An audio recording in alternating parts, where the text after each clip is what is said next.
السلام علیکم۔ Pakistan abroad Washington studio سے میں ہوں راشد خان خصوصی بلیٹین کے ساتھ۔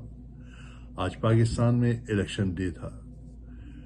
صبح 8 سے شام کے 5 بجے تک ووٹنگ کا سلسلہ رہا۔ لوگوں نے جوک در جوک بھرپور طریقے سے حصہ لیا۔ پاک فوج کی انتخابات کے پرامن انعقاد پر قوم کو مبارکباد۔ چیف الیکشن کمشنر نے بھی پرامن انعقاد پر اطمینان کا اظہار کیا۔ انہوں نے کہا کہ ابھی ہم نے ذمہ داری کا ایک حصہ مکمل کر لیا، غیر حتمی نتائج کی تیاری کا کام شروع ہو چکا ہے۔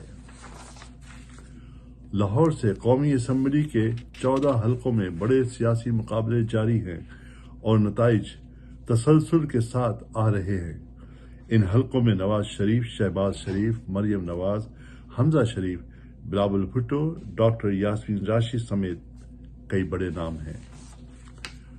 مسلم لیگ نون کے رہنما سعد رفیق نے کہا کہ اگر نون لیگ کو سادہ اکثریت ملی تو وہ زیادہ سے زیادہ سیاسی جماعتوں کو مدعو کرے گی۔